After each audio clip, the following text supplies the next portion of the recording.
everybody, Jake Breen here with Breen Homes, Team Utah Cribs. I'm talking about new construction today with Breen Homes, and I want to explain to you a little bit about the timeline. This is perhaps second to cost, the most common set of questions we get from a consumer. A lot of times when people think they're going to build a new home or they're driving around looking for dirt, they call us and they want to know two things. How fast can it be built and what's it going to cost? This is a bit ludicrous actually. How can a good builder answer this question for you before you have an actual set of plans or a permit in hand? So let's talk a little bit about the timeline. The timeline to build a new custom home is much more complicated than this, but I'm going to highlight a few things for you. First of all, you've got to find the piece of dirt that you're going to build the home on. Now, this isn't always the very first step, but oftentimes consumers make it the first step. So you need to find the piece of land that the home is going to be built on, and you need to start the design process of what you're going to build. You may have an idea of plans that you've looked online, you may have a style that you want to do, but really you're not going to know the actual cost to build that house until you have a full design set of plans.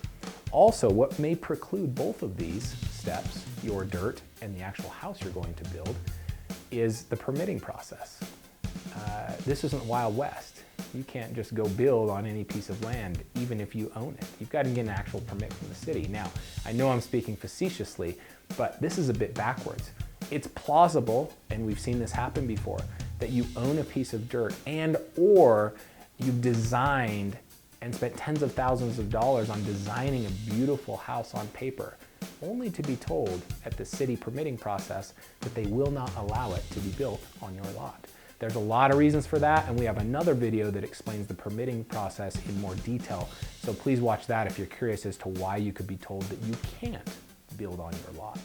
That's really scary if that happens. But all this is kind of upfront: permitting, dirt, and the actual design of the house. From there, once a permit is given by the city or county that you're building in, the hole can be dug. And we call this construction day number one. Then your contractor can show up, they can excavate the house and build, hopefully as fast as possible. But there's a lot of things that can slow this process. Some of them are under the control of the builder and contractor. Many of them are not. You've all heard that there can be weather delays, and construction delays, material delays. There can also be delays per the city that are completely out of your builder's hands. For example, a big step in the process is called four-way.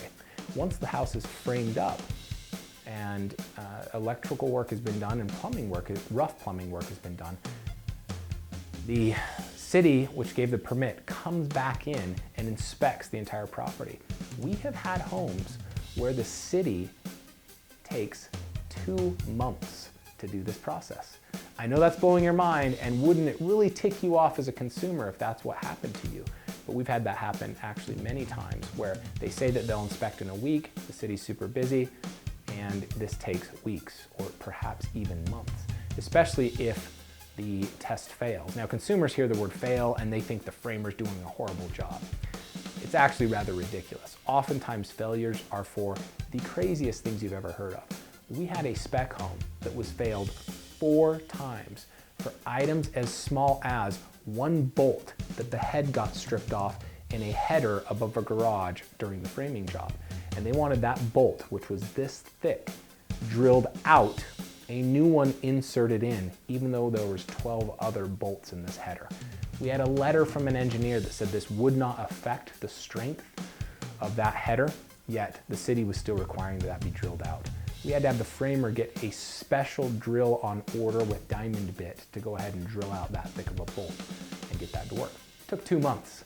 Slowed the build of that house 2 months. Can cost tens of thousands of dollars. On top of that, yes, weather delays can be experienced. Material delays. If you as a consumer have not chose your materials and your house may have just barely had the hole dug, and your contractor, my brother Adam, is saying to you, we need you to pick your tile, we need you to pick your tile. And in your mind you're thinking, I've got a month or so. The house hasn't even started to be framed. Oftentimes material choices can really slow things up. We have a custom home that's being built right now. The consumer came in just after four-way, contracted the home with us. It's over $1 million. They're very excited. we said, hey, we need flooring choice from you immediately. We planned to do these floors. They took about 7 days to choose the floors, and once they made that choice, what did we find out from the supplier? That those floors were delayed and back ordered for 4 months. We called every manufacturer in the United States to see if we could get floors or some extra flooring from them. Can't happen, they're super upset. This would delay the build of that house 4 months if they want to wait for those floors. It's absolutely absurd. So you as a consumer, a lot of the time frame of the build job process of your house is on your shoulders and how quick you make decisions, which is another reason at Breen Homes we always suggest having our designers involved. They can help you make decisions quickly and timely. Time is money, especially in the build process.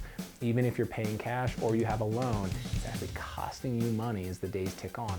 And this is the biggest frustration our consumers experience. So trust us, work with us, get answers to your builder as fast as you can when they ask you for what type of materials you want to put in, or color choices or material choices that need to be selected. So from start to finish, that's how the process goes. There's inspections and things going on during the build of the house by the city, county engineers, and then there's a big day towards the end called C of O. C of O is a certificate of occupancy that is issued by the city, which means they've inspected it all along the process and they now deem the home livable.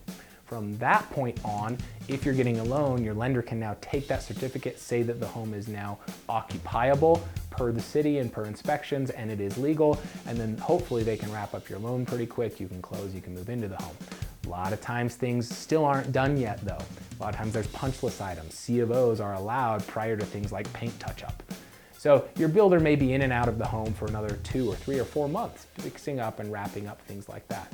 Also, a lot of times landscaping or different things are included in contracts, and it may be winter at this point. And so oftentimes money is escrowed, or there's an agreement between the builder and the consumer in which the builder can come back in spring and finish those items. Most custom home builders I've ever worked with will provide the buyer a 1-year home warranty where they'll come back and fix anything. And guess what, guys? I know you hate to hear this, but it is normal to have your house breathe and shift and change a little bit.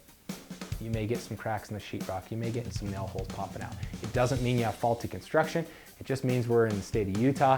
The house moves a lot. Weather changes drastically here, and you're gonna have some fixes to come back in. Builders understand that, and a good one like Breen Homes is gonna take care of you. Hope that helps you understand a little bit more about the time frame process you're gonna go through as you embark on building a custom home.